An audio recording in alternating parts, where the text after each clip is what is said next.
지난 3일도 잘 지내셨습니까?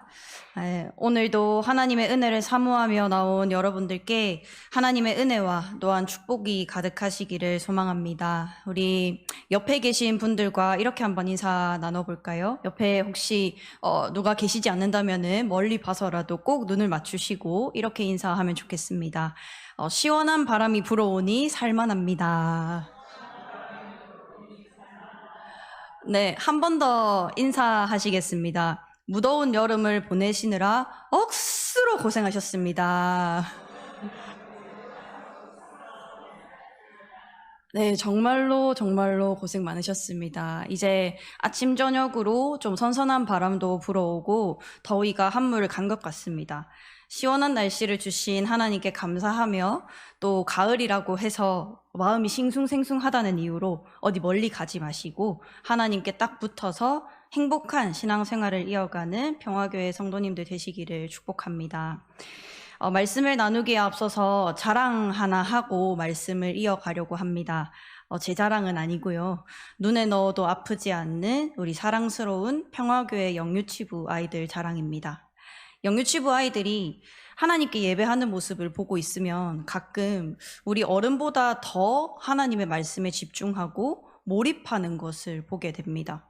또 종종 아주 명확한 발음과 스피치로 저의 질문에 답하는 그런 모습들, 그리고 찬양하는 것, 기도하는 그런 모습들을 보고 있으면 정말 자랑스럽고 제가 낳고 키운 것도 아닌데 정말 참 대견하다는 그런 생각이 듭니다. 그래서 가끔은 이 아이들이 4살, 5살이 맞나 싶을 정도로 정말로 대견스럽기도 한데요. 모두 우리 선생님들과 또 우리 성도 여러분들께서 이 우리 아이들을 위해서 기도해 주시고 또 힘써 주신 그 덕분이라고 생각합니다. 이렇게 어른스럽게 또 진지한 마음으로 하나님을 예배하는 이 아이들에게도 정말로 어린아이의 모습이 보일 때가 있습니다. 원래 당연한 것인데요. 바로 화면에 이 무서운 장면들이 나올 때입니다. 아이들은 의외로 커다란 벌레나 공룡이나 이런 벌레들을 그렇게 무서워하지 않고요. 무시무시한 소리에도 그렇게 덜 놀랍니다. 6월 마지막 주일로 제가 기억을 하는데 나라 사랑 주일로 말씀을 나누고 있을 때였습니다.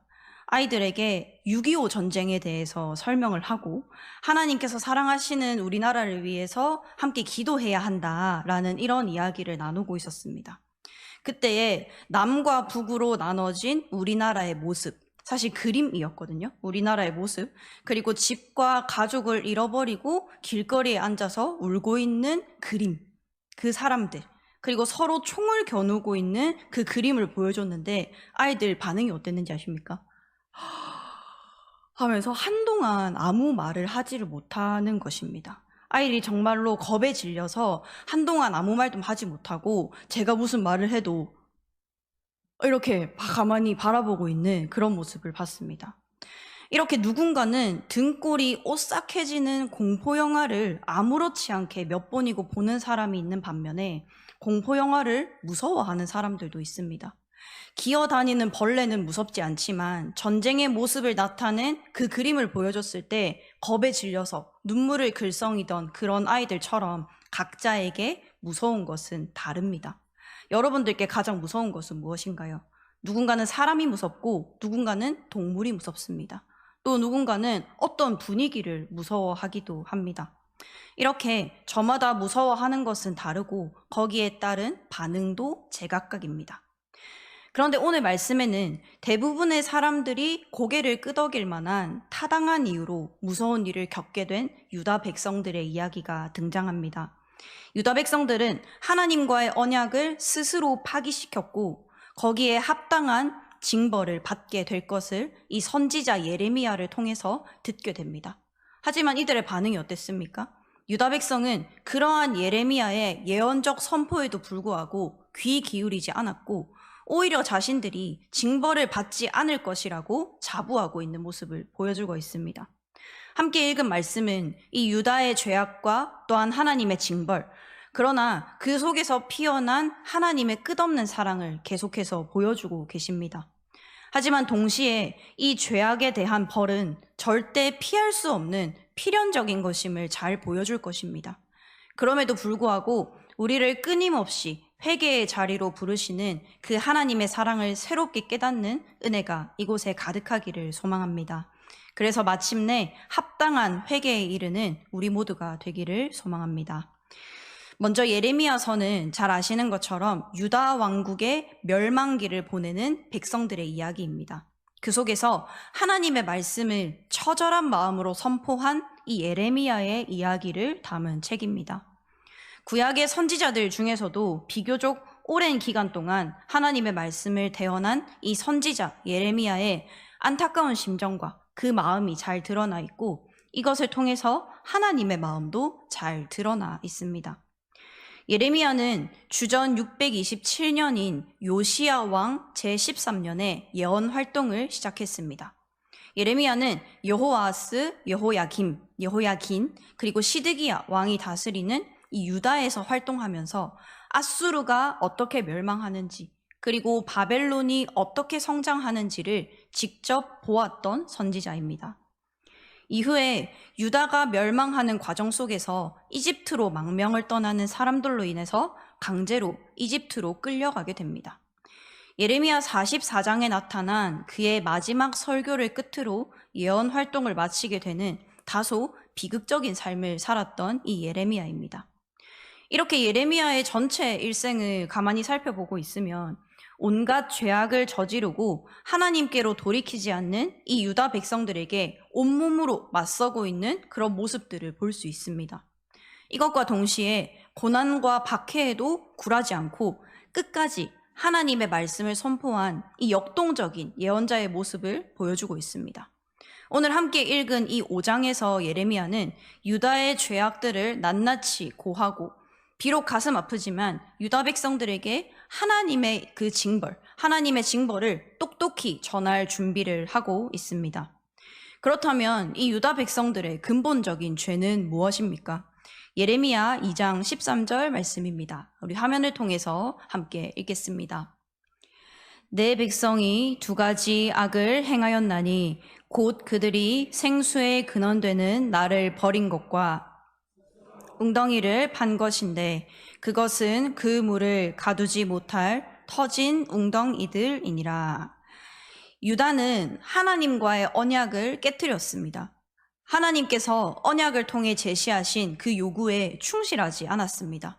그들은 하나님을 불신했고 우상을 숭배했으며 사회적으로 또한 윤리적으로 타락한 온갖 죄악들을 저질렀습니다. 이처럼 무시무시한 죄악을 범한 이 유다는 이 죄악에 걸맞는 무시무시한 심판을 받는 것이 마땅합니다. 하지만 하나님께서는 유다를 향한 이 극단적인 징벌만은 피하고 싶으셨습니다. 그렇기 때문에 이곳에 단 한 사람의 의인이라도 있으면 이 성읍을 용서하시고 하실 때 아브라함이 하나님께 주님, 의인을 악인과 함께 멸하고자 하십니까? 라고 말하면서 의인을 찾고자 하는 그런 장면이 있습니다. 예루살렘에 한 사람의 의인만 있어도 그를 봐서 이스라엘을 용서하시리라는 것입니다. 청교도의 창시자 존 낙스가 했던 유명한 말이 있습니다. 기도하는 한 사람이 기도하지 않는 한 민족보다 강하다. 이 말이 여기서 진과를 발휘하고 있는 것입니다. 하나님께서 이렇게 말씀하신 이유는 한 사람의 의인이라도 다른 사람들로 인해서 함께 피해를 보는 것을 원하시지 않는다는 그런 마음입니다. 하나님께서는 반드시 의인을 기억하십니다. 그렇기 때문에 우리가 오늘 하나님께 이렇게 나와서 드리는 예배, 그리고 하나님께 드리는 찬송, 그리고 기도는 절대로 땅에 떨어지지 않고 하나님께 올려질 것입니다. 그리고 우리가 하나님의 마음에 합한 삶을 살아가고자 날마다 발버둥 치며 살아가는 그 삶 역시 하나님께서 주목하여 주실 것입니다. 그 누구도 알아주지 않고 그 누구도 기억하지 못해도 하나님께서 기억하실 것입니다. 또 이것과 더불어서 하나님께서는 한 사람의 공덕이 다른 사람을 구원할 수 있을 만큼 중요하다는 사실을 말씀하고 싶으셨습니다. 이르되 주 예수를 믿으라. 그리하면 너와 내 집이 구원을 받으리라. 믿는 한 사람을 통해서 그의 집안이 구원을 받았던 간수의 이야기처럼 하나님께서는 기도하는 한 사람, 의인 한 사람의 중요성을 다시금 강조하고 계신 것입니다. 하지만 현재 이 유다 백성들의 상태는 어떻습니까? 이 유다 백성들의 신앙 상태는 좀처럼 의인을 찾아보기 힘들 만큼 아주 참혹한 상태에 있습니다. 이스라엘의 신앙 상태는 첫 번째, 하나님은 아무것도 아니다. 즉 하나님을 부인하고 있으며, 두 번째, 자신들은 그 어떤 재앙도 당하지 않을 것이라는 착각에 빠져 있습니다. 여호와 하나님을 그들의 하나님, 나의 인생의 전 영역의 주인으로 인정하지 않고 있는 것입니다. 이처럼 유다 백성은 여호와 하나님만이 영원한 생명의 길이라는 이 진리를 망각했고 평생 후회할 죄악들을 저질렀습니다. 하지만 하나님께서는 이들을 벌하기는 하시되 완전히 멸망, 즉 진멸시키지는 않겠다고 말씀하십니다. 다 무너뜨리지 않고 그 가지만 꺾어버리겠다는 것입니다. 이것은 그루터기를 남겨두시는 그 하나님의 선한 의도, 그 긍휼하신 마음을 보여주고 있는 것입니다. 이렇게 하나님의 사랑은 한결같고 그 사랑은 우리에게 끊임없는 자비를 보여주시며 우리를 다시금 생명의 길로 인도하고 계신 것입니다.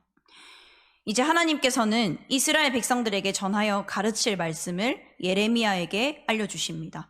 우리 함께 읽었던 24절부터 31절, 그 앞부분에 있는 5장 20절과 21절 말씀을 함께 읽겠습니다. 우리 화면을 통해서 함께 읽겠습니다.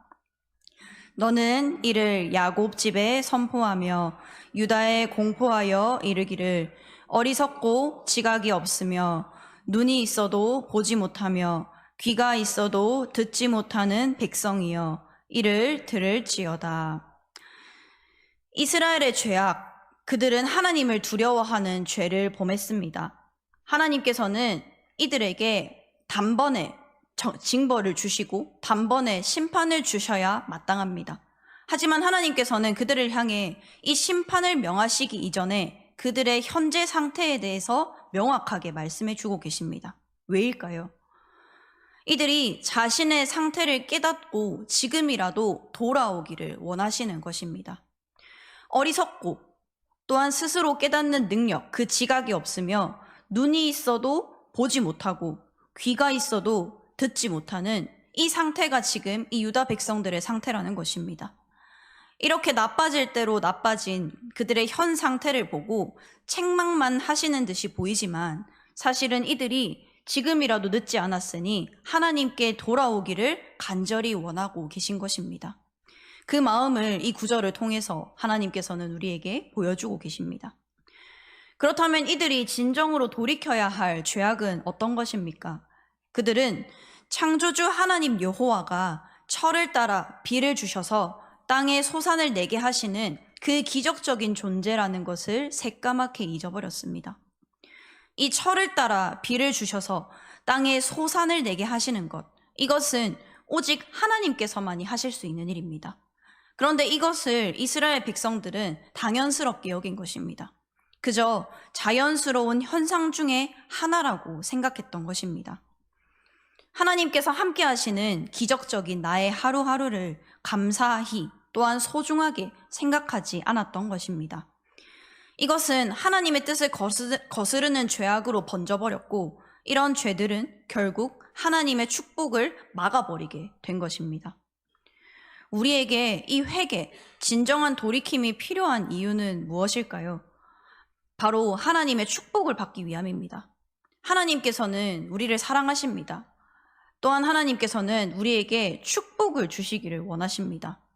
축복을 주시고 우리에게 더 주시려고 하시는 분이시지 결코 우리의 죄악에 대해서 재고 따지셔서 적당한 축복을 주시는 분은 아닙니다. 이렇게 축복을 받을 수 있는 우리가 그 하나님의 축복을 가로막는 단 한 가지 이유, 바로 하나님을 등지고 죄악된 길로 걸어가는 것입니다. 24절부터 또 28절까지는 유다의 죄악들을 구체적으로 언급하고 있습니다. 먼저 24절을 잘 보시면 앞서 말씀드렸던 것처럼 천지를 지으신 창조주 하나님, 백성들에게 적절한 이른비와 적절한 늦은비를 주시고 땅에 소산을 내게 하신다는 것을 인정하지 않았다는 것입니다.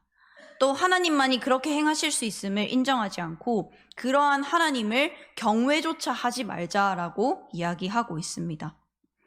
또 26절과 또 그 이후부터는 이들이 정말로 회개해야 하는 이유와 그 타락한 증거들을 보여주고 있습니다.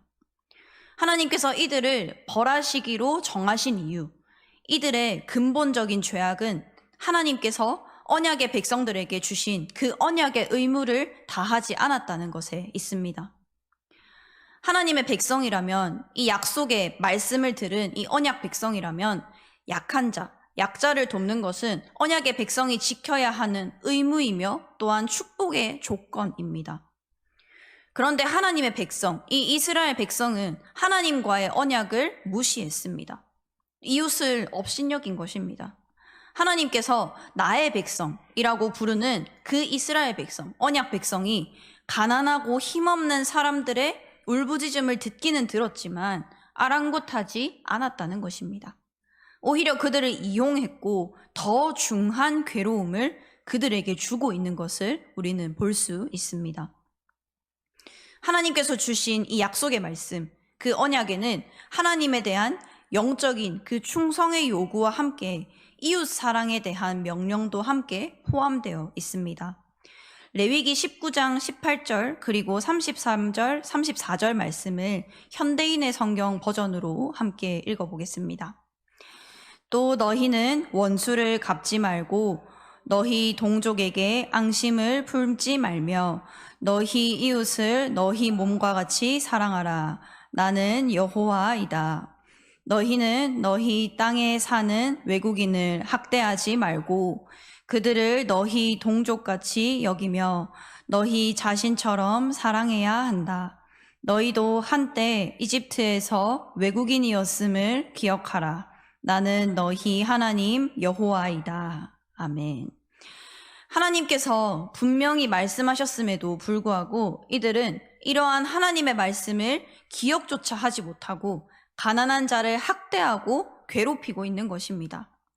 이제 언약에 따라서 하나님의 징벌은 반드시 시행될 것입니다. 하지만 이런 상황 속에서도 하나님은 그의 백성들에게 징벌을 내리게 된 것, 그 자체를 안타까워하시는 모습을 볼 수 있습니다. 이러한 하나님의 마음과 감정이 29절에 잘 드러나 있습니다. 이 29절 말씀을 함께 읽겠습니다. 내가 이 일들에 대하여 벌하지 아니하겠으며 내 마음이 이 같은 나라에 보복하지 아니하겠느냐. 여호와의 말씀이니라. 아멘. 그리고 이어서 하나님께서는 이렇게 말씀하십니다. 이 땅에 무섭고 놀라운 일이 있도다. 문맥의 흐름을 잘 살펴보시면 이 땅에 무섭고 놀라운 일이 있도다. 이 문장 후에 이 일이 어떠한 일들인지 나와야 합니다. 그래서 31절에는 선지자들이 거짓을 예언하는 일, 제사장들이 자기 권력으로 다스리는 일, 그리고 백성들이 그것을 좋게 여기는 일을 차례대로 보여주고 있습니다. 하지만 이 흐름을 잘 살펴보시면 하나님께서 말씀하시는 이 무섭고 놀라운 일이 결코 31절의 내용만을 가지고 말씀하시는 것이 아님을 알 수 있습니다. 여기서 말하는 이 무섭고 놀라운 일은 세번역 성경 그리고 쉬운 성경으로 보시면은 이렇게 표현되고 있습니다. 놀랍고도 끔찍스러운 일, 기막힌 일, 놀라 기절할 일, 기괴한 일. 대체 무엇이 이 무섭고 놀라운 일일까요? 그것은 바로 지금까지 이스라엘 백성들이 행했던 이 죄악들, 하나님께서 이 말씀을 하시고 있는 이 순간에도 죄악의 길을 걷고 있는 그들이 회개하지 않았다는 것입니다. 이들이 회개하지 않는 이것이 바로 기막힌 일, 놀라운 일, 무서운 일이라는 것입니다. 앞서 질문을 드렸었는데요. 여러분들께 가장 무섭고 또 놀라운 일은 어떤 것입니까? 최근에 겪었던 무섭고 놀라운 일은 어떤 게 있으십니까? 어떠한 일들이 여러분들의 삶을 괴롭게 하고 무섭게 하고 또 놀랍게 만드십니까? 우리를 무섭고 또 두렵게 하는 것들, 특히 이 생명을 위협하는 것으로는 여러 가지 질병들이 있습니다. 그런데 우리를 두렵게 하는 것이 어디 질병뿐이겠습니까? 말 못할 고통들, 그리고 좀 더 나은 삶을 살기 위하여 악착같이 노력하는 것들, 거기서 나오는 패배감들, 절망감들, 또 교육, 스펙, 재산, 명예, 부, 어려서부터 노년에 이르기까지 수많은 경쟁 속에서 우리는 조금이라도 더 잘 살기 위해서 애쓰고 있습니다. 그래서 이 경쟁에 뒤처질 때마다, 실패할 때마다 우리는 두려워하고 조급해합니다. 또 더 많은 것을 가지기 위해서 또다시 다른 박질하는 것이 우리의 모습입니다. 하지만 하나님께서는 이렇게 우리가 경쟁에서 뒤처지는 것이 생명을 위협하는 질병들이, 또 말 못하는 이러한 고통들이 우리를 두렵게 하는 것이 아니라고 말씀하십니다. 우리가 마땅히 두려워해야 할 것은 하나님과의 단절입니다. 하나님과의 단절이 우리가 직면해야 하는 위기이고 지금 이 땅에 일어나고 있는 놀랍고 무서운 그리고 끔찍한 일이라는 것입니다. 이 예레미야서에서 말하는 무섭고 놀라운 일, 바로 하나님을 경외하지 않는 죄악 가운데 있음에도 징벌을 받지 않을 것이라 말하는 이 유다 백성들의 교만함, 그 어리석음을 말하고 있는 것입니다. 여기서 한 가지 짚고 넘어가야 할 것은 우리가 함께 읽었던 이 예레미야 5장 초반에는 이스라엘 백성들이 주님의 살아계심을 두고 맹세까지 하며 주님을 섬겼다는 사실입니다. 하지만 그것마저도 거짓 맹세였죠. 겉으로 보이는 언행과 또 속에 가진 생각들이 달랐다는 것입니다. 우리들의 삶도 마찬가지입니다. 때로는 하나님의 하나님 되심을 인정하지 않고 하나님을 속일 수 있을 것이라고 착각합니다. 하나님께마저도 나의 온전한 그 진실을 보여주지 아니하고 하나님 앞에마저도 나의 비밀스러운 것들을 간직하고 있는 모습들이 있습니다. 그래서 날이 갈수록 하나님 앞에 솔직해지지 않고 심지어 자신의 죄악까지도 인정하지 않습니다. 제가 인생을 오래 산 것은 아니지만 그래도 시간이 갈수록 다른 이들의 조언이나 충고를 쉽게 수긍하지 못하는 제 모습을 발견할 때가 있습니다. 잘 받아들이지 못하는 것입니다. 그래서 회개 역시 그렇습니다. 회개는 나의 죄를 인정하는 것부터가 시작입니다. 하지만 하나님 앞에 솔직하지 않고 하나님의 말씀에 귀 기울이지 않으려 한다면 이 진정한 회개는 절대로 시작될 수 없습니다. 만약 내가 다른 사람의 조언, 그 충고를 받아들이기 어렵다면 하나님께 나와서라도 들어야 합니다. 하나님의 인도하심을 받아야 하는 것입니다. 하나님의 말씀을 통해서 내가 어느 길로 나아가고 있는지, 혹여나 회개에 인색한 삶을 살아가고 있지는 않은지 돌아보아야 하는 것입니다. 이처럼 하나님께서는 자신의 죄를 인정하지 않고 무지함 속에 빠져있는 그 유다 백성들, 하나님의 마땅한 징벌을 받아야 하는 유다 백성들에게 손을 내밀어 주십니다. 세상 그 누구보다, 그 무엇보다 완전한 사랑과 긍휼을 베푸시기를 원하시는 하나님이 여러분들 곁에, 그리고 유다 백성들 곁에 계십니다. 하나님께서는 끊어지지 않고 변하지 않는 이 사랑으로 우리를 다시금 회개의 자리로 불러주십니다. 죄악 속에 빠진 우리를 보시면서 섣불리 징벌을 내리시지 않고 기다리시며 여전히 나를 걱정하시며 우리의 현재 상태를 말씀해 주시며 우리에게 가까이 다가오고 계신 분이 바로 하나님이십니다. 여기서 우리는 마지막까지 회개의 기회를 주시고 우리를 회개의 자리로 부르시는 그 하나님의 간절하고도 절실한 마음을 깨달을 수 있을 것입니다. 여러분, 미라클 모닝이라고 들어보셨습니까? 하루에 본격적인 일과가 시작되기 2시간 혹은 3시간 전에 일어나서 자신의 생활 습관, 곧 루틴을 하면서 하루를 시작하는 것을 말합니다. 보통은 독서나 운동 같은 자기 개발을 많이 한다고 합니다. 이러한 것들을 소개하는 책, 이 미라클 모닝에는 일상 패턴과 생각의 전환으로 기적적인 아침을 체험할 수 있는 것을, 그 방법에 대해서 소개해주고 있습니다.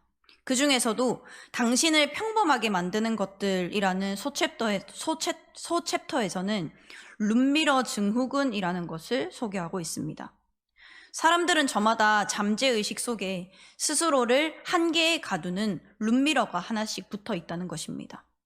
우리는 그 룸미러를 통해서 끊임없이 과거를 재현하고 다시 체험하게 되는데, 안타까운 것은 그 과거의 나를 지금의 나로 착각하고 과거의 한계에 근거해서 지금 내가 가진 가능성을 제한하고 있다는 것입니다. 대부분의 사람들이 그렇게 지내고 있다는 것입니다. 이것은 현재 우리가 겪는 사소한 선택들부터 어떤 목표를 세워야 하는가 같은 큰 선택을 내릴 때도 영향을 주게 됩니다. 따라서 과거에 경험한 한계들로 제한선을 만들어서 우리가 원하는 더 나은 삶이 지금 우리가 살고 있는 삶과 어떻게 다른지 구분할 수도 없게 만들기도 한다고 합니다. 그래서 이 책에서는 과거로부터 벗어나 한계를 초월하고 싶다면 내가 가지고 있는 이 룸미러에 의지하지 말고 당신의 삶에는 무한한 가능성만이 존재한다는 것을 믿어야 한다라고 제언하고 있습니다. 모든 것이 가능하다는 믿음에 스스로를 길들이라는 것입니다. 그래서 책에는 이런 대목이 나옵니다. 두려워할 필요 없다. 당신은 실패할 수 없으니까. 여러분, 우리는 두려워할 필요 없습니다. 우리를 실패하지 않게 이끄실 하나님이 계시기 때문입니다. 과거에 매여 있지 말고 눈을 들어 하나님을 바라봅시다. 이미 예수님께서는 우리를 위하여 본인의 피와 살을 헌신하면서 즉 그 십자가의 죽음을 통하여서 새로운 언약을 수립하셨습니다. 이제는 율법이 아니라 예수님을 믿는 그 믿음으로 우리는 구원을 받고 온전한 자유를 누릴 수 있게 되었습니다. 좌절했던 이전의 경험들이 아니라 하나님과의 사랑스러운 만남이 이루어질 그 순간들을 그려봅시다. 어떻게 살아낼지 또 어찌할 바를 몰라 헤매다가 헛된 것을 의지하여 죄로 물들어 버리는 우리가 아니라 헤맨다 할지라도 방황한다 할지라도 삶의 답을 찾지 못하고 여기저기 다닌다 할지라도 하나님의 사랑으로 결국은 두 발을 딛고 일어나게 될 그 순간을 기대하며 꿈꾸며 그리시는 여러분이 되기를 바랍니다. 그 무한하시고 변함없는 사랑으로 지금도 하나님께서는 우리를 부르시고 또한 기다리고 계십니다. 여러분 두려워하지 맙시다. 하나님께서 우리를 부르시며 다시 도전하십니다. 더 이상 과거에 매이지 말고 이미 우리를 위해서 승리하신 그 하나님 앞에서 완전하여질 우리의 모습들을 준비하고 계신 그 하나님께 회개하며 나아갑시다. 우리를 새롭게 하실 하나님의 부르심, 그 회개로의 부르심에 응답하며 하나님께서 예비하신 축복을 온전히 누리며 살아가는 저와 여러분이 되기를 간절히 소망합니다.